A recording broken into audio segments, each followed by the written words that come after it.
दो लाइनें आपके लिए बोलना चाहूँगी। उड़ान उन्हीं को मिलती है, उड़ान उन्हीं को मिलती है जो परों से नहीं हौसलों से उड़ने का जज्बा रखते हैं।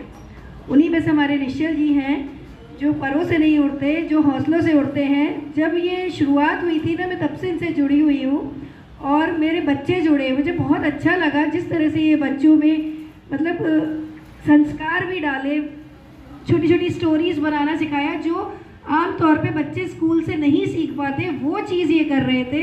रियली अप्रिशिएबल, तालियां बजा दीजिए इनके लिए। और मुझे वो भी याद है वो दिन जब वो अकेले ही, मतलब जब उन्होंने कहा कि मैं अकेला ही चला हूँ इस सफ़र में, तो उसके लिए भी चंद लाइन बोलना चाहूँगी। अकेले ही चला था मंजिल की तरफ, अकेले ही चला था मंजिल की तरफ, लोग मिलते गए और कारवां बनता गया। तो आज इनके पास पूरी टीम है और जैसे जैसे इनकी टीम बढ़ती जा रही है ये काम बहुत अच्छा करते जा रहे हैं। मेरी बेटी ने बहुत कुछ सीखा और बहुत कुछ करा। और जो इन्होंने कहा कि ज़रूरी नहीं कि अगर बच्चे इससे जुड़ते हैं तो वो पढ़ नहीं पाते, वाकई में बच्चे इससे जुड़ते हैं, संस्कार भी सीखते हैं, डिसिप्लिन सीखते हैं, बहुत सारी चीज़ें जो स्कूल में नहीं सीख पाते वो इनकी कार्यशाला में जाकर सीखते हैं। बारीकियाँ, मतलब बहुत सारी चीज़ें। मुझे बहुत अच्छा लगता था, हर साल कोशिश करती थी बच्चे अभिनव बालमन से जुड़े और बहुत अच्छा लगता है। मैं सभी बच्चों से कहूँगी कि आप सब लोग भी हर साल कोशिश करो इससे जुड़ने का और हर महीने अपने अपने कुछ ड्राइंग्स या कुछ, मतलब तुम लोगों को एक इसमें कॉन्फिडेंस लेवल खुद को गेन होगा। जब आगे बढ़ोगे तब खुद को लगेगा कि हाँ, हमने अपने बचपन में कुछ सीखा है। Thank you. कक्षा 3 का छात्र हूँ। मैं आज आपको एक कविता सुनाने जा रहा हूँ।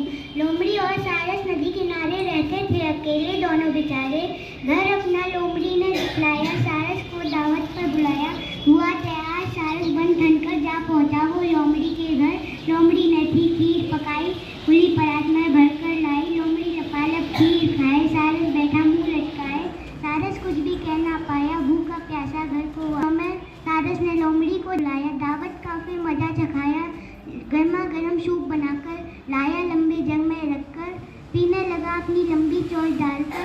लोमड़ी का मुंह गया ना अंदर, लोमड़ी के इससे कुछ ना आया, जैसे कुछ ऐसा सबक सिखाया।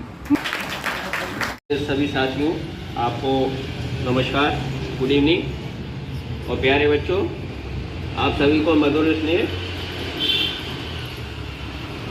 अभिनव बालमन का मंच है, आप सभी लोग बहुत वर्षों से जानते हैं। मैं भी लगभग 15 वर्षों से निश्चल जी से जुड़ा हुआ हूँ। हम अपने स्कूलों में इसीलिए आपके कार्य को जो है, जो कंपटीशंस हैं, इसीलिए उनको भागीदारी अपने स्कूल के बच्चों की कराते हैं कि ये एक सामाजिक रूप से पुण्य का काम कर रहे हैं। बच्चों में जो प्रतिभाएं हैं उनका एक प्लेटफॉर्म इन्होंने दिया हुआ है, जिसके लिए जो है, जिससे बच्चे इनके कंपटीशंस में भाग लगें और आगे चलकर उसमें अपना और जो है उन्नति पाएं। स्कूल एजुकेशन एक प्रक्रिया है जो हर बच्चे को करनी होती है, लेकिन हर बच्चे में एक प्रतिभा एक ऐसी भी होती है, आप सभी लोग जानते हैं। किसी की कोई कविता बोलने की होती है, किसी की कोई ड्राइंग की होती है, कोई चुटकुले भी लिखता है। अभिनव बालमन में बच्चों की बहुत सी लेख छपते हैं, हम सभी पढ़ते हैं। तो बच्चों से मेरा यही आग्रह है कि अपनी उस प्रतिभा को भी रेगुलर वे में अपने बनाए रखें। भले ही वो हमारे स्कूल एजुकेशन से में नहीं आए, लेकिन जो है अपने जीवन का अपना एक जो है उसको हिस्सा बनाएं। आपने देखा होगा, आप में से ही कोई बजाना का शौक रखता है, किसी को गाने का शौक होता है। अभी देखिए बत्सल ने जो है कितनी सुंदर अच्छी कविता सुनाई। तो ये प्रतिभा होती हैं।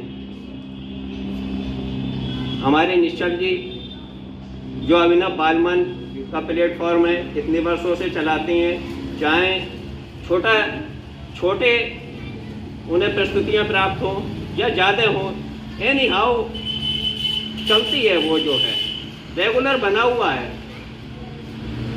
मैं इनके काम को भी सराहनीय करता हूँ। थैंक यू वेरी मच हमेशा मैं बोलता हूँ, और उनको देखकर मुझे बड़ी खुशी होती है। ऐसे ही राजीव गांधी फाउंडेशन है, अभी आपने बताया डांग की कथाएं जो हमने अभी पुस्तक का विमोचन किया। कहाँ राजस्थान के करौली क्षेत्र का एक छोटा सा क्षेत्र डांग, जहाँ बच्चों को स्कूल भी जा नहीं पा रहे हैं, उनकी जो लेकिन उनमें उनकी जो परिस्थितियां हैं वो अपनी परिस्थितियों में कैसे जीवन यापन कर रहे हैं, उसको एक छोटी छोटी कहानियों में प्रस्तुत करके एक पुस्तिका का जो किया है उसको छापा है। बहुत बहुत धन्यवाद है सर, आप इस स्तर पर जो है ये काम कर रहे हैं। हम तो स्कूल हैं, आप लोगों के इस काम में यही योगदान कर सकते हैं कि बच्चों से ज़्यादा से ज़्यादा कह सकते हैं। और मैं फिर से अपने छोटे बच्चों से यही कहूँगा कि अपने साथियों के साथ आपका कोई साथी भी हो तो जैसे सर हैं उनसे मिलवाएं, उन्हें बताएं, उनका संपर्क कराएं, ताकि उसके अंदर भी कोई प्रतिभा है तो वो भी अपनी प्रतिभा को निखारें, आगे लाए, और उसमें हो सकता है उसका जो है जीवन यापन भी हो और उसको एक स्तर भी मिले और उसके जीवन में आनंद की भी प्राप्ति हो। ठीक है, थैंक यू। तो ऐसे बहुत सारे अनुभव हैं। एक बार एक घटना सुनाता हूँ, फिर आपको लगेगा कि चुनौती कहाँ है और रचनात्मकता तो है बच्चों में। आज बहुत सारी चुनौतियाँ रचनात्मकता को रोकने के लिए खड़ी हैं। एक घटना है कि एक बार शादा बालन को तो जानते होंगे आप, जो बाल गीत लिखते हैं सुंदर, और सिराज अहमद दोनों भाई हैं। उन दोनों को आमंत्रित किया था कि बच्चे हैं उनसे कहानी लिखवानी है और गीत लिखवाने, थोड़ा उस दिशा में चलना है। लेकिन चैलेंज ये है कि आप एक गीत सुनाएंगे और बच्चे उसकी कहानी लिखेंगे। और सिराज को कहा कि आप एक कहानी सुनाएंगे, बच्चे उसकी कविता लिखेंगे। तो उन दोनों को थोड़ा असहज हो गए, वो दोनों रिसोर्स पर्सन, कहानीकार और गीतकार दोनों, कि थोड़ी मदद करते हैं बच्चों की जाके, है ना। वो पता नहीं रिजल्ट कैसा आएगा, पता नहीं, मतलब साख गाँव पे लग जाती है ना, पता नहीं वो लिख पाएंगे या नहीं। जो ये भरोसा अविश्वास है ना, ये रोक देता है, ये चुनौती है। मैंने कहा नहीं, थोड़ा बात करते हैं, थोड़ा बच्चों को करने दो, शोर शराबा करने दो। तो वो होने दिया, सहयोग के लिए जा नहीं पाए वो दोनों कि बच्चों की थोड़ी मदद कर दे, लाइन में थोड़ी दिक्कत आ रही होगी, रिदम में थोड़ी, है ना, तो वो चीज़ होने नहीं दी। लेकिन जब बच्चों ने शेयरिंग करी कविता की, कहानी की, तो वो मतलब उनको चौंका दिया, वो चौंक गए। और हम भी, कि मेरा तो थोड़ा थोड़ा भरोसा था, लेकिन चीज़ें हो जाती हैं। लेकिन उन्होंने पहली बार किया था तो वो उनके लिए चौंकाने वाला था। तो वो रचनाएं गजब की थी, कल्पनाएं बच्चों की, जो उन्होंने रिदम, जो तुकान मिलाए थे वो लाजवाब थे, बच्चों के हिसाब के थे लेकिन लाजवाब थे, पॉलिश नहीं थे बहुत ज़्यादा। वो बच्चों से उम्मीद क्या, मतलब मैच्योरिटी की करोगे क्या, वो परिपक्व रचनाएं करें, बच्चे तो बच्चे के हिसाब से करेंगे, वो लाजवाब थी रचनाएं। तो भरोसा उनका बना। तो एक छोटी सी घटना थी कि रचनात्मकता तो होती है, मौके मिलने की ज़रूरत है, मौके मिले और साथ में थोड़ा सा भरोसा भी हो।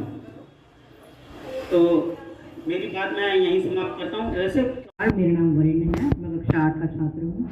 अब मैं आपके साथ कुछ आज के बच्चों की रचनात्मकता और चुनौतियों पर कुछ बात करना चाहूँगा। मुझे लगता है कि आज की रचनात्मकता के लिए सबसे बड़ी चुनौती टेक्नोलॉजी है।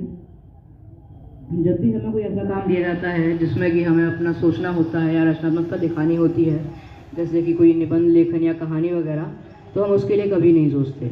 हमेशा गूगल या AI जैसे चैट GPT वगैरह का इस्तेमाल करके एक कहानी लिख लेते हैं अपने आप, या गाने वगैरह लिख लेते हैं।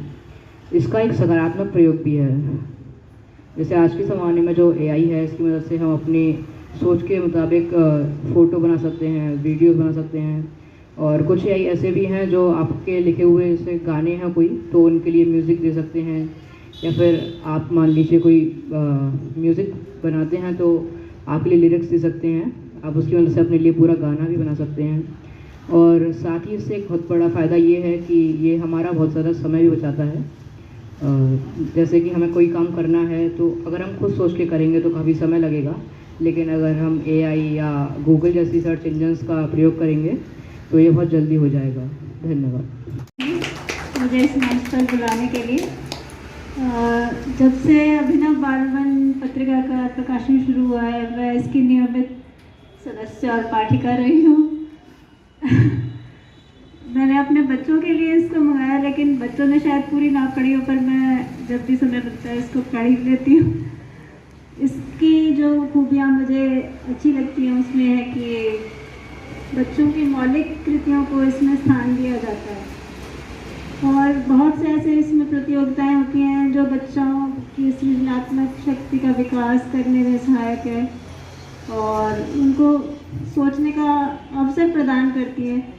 और उनको बच्चों का नेक्स्ट इशू में नाम भी छपता है तो उनको एक तरह से प्रोत्साहन भी मिलता है कि हमें हमारी मेहनत का फल मिल रहा है। तो जैसा कि इन्होंने बोला कि रचनात्मकता बच्चों में और उसकी चुनौतियाँ, एक तो अभी वरेण्य ने बताया टेक्नोलॉजी है ना, टेक्नोलॉजी ने हमारा काम सरल कर दिया है, लेकिन हमारी अपनी सोचने की क्षमता को शायद थोड़ा उसने कुंद भी किया है। हम अब उतना नहीं सोचते, हम फ़ौरन गूगल का या AI का सहारा लेते हैं।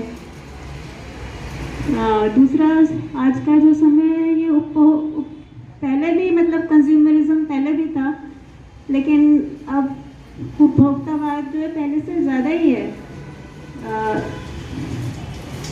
अधिकतर परिवारों में किताब के खरीदने के लिए, पढ़ने के लिए, किताब खरीदने के लिए शायद उतने पैसे नहीं खर्च किए जाते हैं जितने कि अगर कोई नई ड्रेस खरीदनी है या कोई वैसा महंगा कोई खिलौना खरीदना है उसके लिए पैसे खर्च कर दिए जाते हैं।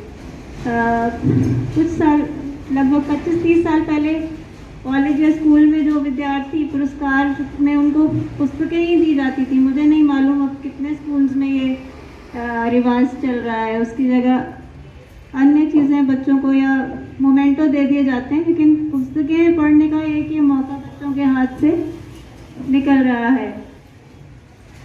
उसके अलावा कुछ जैसे बोला कि कुछ माता पिता इसको समय की बर्बादी समझते हैं। यदि बच्चा उनका बच्चा कला में या कविता पढ़ने में या किताब पढ़ने में समय लगा रहा है, जो कि पत्रिकाएं पढ़ने में समय लगा रहा है, तो वो सोचते हैं भैया स्कूल का काम कर लो, है ना, या घर के काम में हाथ बटा दो। तो जो अपने बच्चे को प्रोत्साहित करते हैं, लेकिन उनकी संख्या बहुत कम है।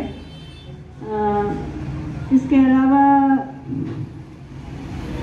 जो आजकल धन जिसमें ज़्यादा मिले वो काम करने की प्रवृत्ति बढ़ती जा रही है, और जो सृजनात्मक काम है, कला हो, चाहे कविता हो, चाहे ड्राइंग हो, उसमें लोग इतना इंटरेस्ट, इतना रुचि इसलिए भी नहीं ले, मतलब प्रोत्साहित करते कि उसमें शायद धन के रूप में इतना बच्चे को लाभ ना हो, इसलिए बहुत से माता पिता अपने बच्चे को उससे विमुख ही करना चाहते हैं। तो ये सब कुछ चुनौतियां हैं रचनात्मकता के लिए, लेकिन इनका समाधान जो है कुछ हमारे टीचर्स हैं, कुछ जैसे आपका ये अभिनव बाल मंच का मंच है, ये ऐसा ही एक मंच है जो बच्चों को इसकी तरफ प्रोत्साहित करता है। मैं आपको बहुत बहुत बधाई देती हूँ कि आप इस क्षेत्र में अपना पूरा योगदान दे रहे हैं, और आगे भी यही मेरी कामना है कि आपको निरंतर इसमें उन्नति और नई ऊंचाइयां छूने को मिले। धन्यवाद।